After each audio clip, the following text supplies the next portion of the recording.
If you had one superpower, what would you pick? If you're the creators of Ruffy and the Riverside, you'd probably say cheating would be the best superpower. Who needs to be good at things when you can just cheat your way through them? Ruffy and the Riverside is an indie platformer adventure game evoking old school platforming and a whimsical folky art style.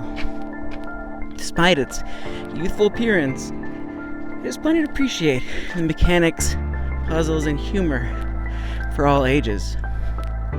The game follows a bear named Ruffy with a unique ability to exchange textures. Before the inciting incident, Ruffy would use this ability in service of a local painter who had Ruffy copy paintings onto customers' blank canvases. Through his adventure, he must go through various levels, solving puzzles and meeting humorous characters along the way. Levels include the town itself, Central Valley, a beach, forest, the spooky graveyard. The tone of the story is very light and irreverent. The fish who inhabit the ponds talk about how they love to party. Many of the inhabitants are obsessed with the local sport, hay bale racing. The ghosts are friendly, and the temple sage, who runs the whole chosen one thing, treats it all like a big game show. And even the bad guys seem a bit non-committal to the whole being evil thing, though there is a twist ending, so no spoilers though. The visual style of the game is a 2D, 3D hybrid with 3D landscapes and 2D character sprites. The entire game is very chaotic feeling, but in a good way. Just in the town, the player gets the feeling of intruding on a children's playground. The characters are constantly running around, moving. The colors are all bright and eye-catching. The animations particularly stand out, as everyone is uniquely animated in a stylistic, frame-pronouncing way, which is entertaining to look at. The music as well is a standout feature of the game. The music has a fun hip-hop beat, Jack Stauber kind of sound. It's interesting to listen to in most levels, but not distracting and motivates the player to keep going, Nintendo style. The game itself is a unique platformer because of the texture switching mechanic. The options for texture switching somewhat limited, but this might be a good thing, as it could get overwhelming if there were too many options.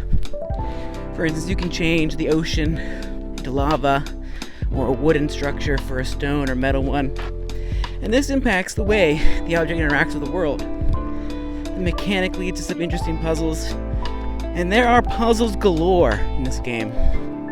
The game is not large. The landscape is tightly packed with puzzles to solve and collectibles to get. Puzzles themselves are not typically difficult, though they often take some thought and creativity to solve. Another important mechanic is the bale riding. Ruffy can ride on bales of hay or rock or metal. He rides these bales almost like a skateboard, and sometimes gets into races.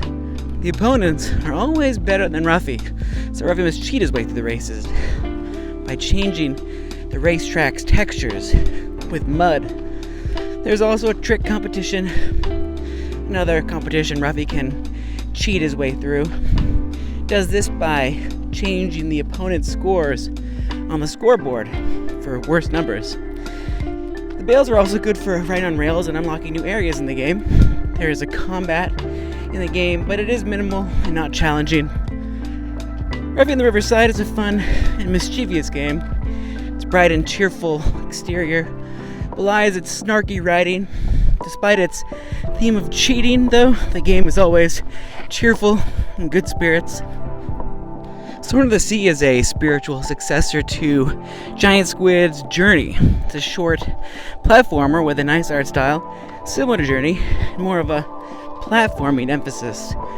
The game follows the Phantom as they surf along the various landscapes of the land on the Phantom's floating sword. Visually, the game is very enticing to look at. Everything is smooth and buttery, and the music is as well.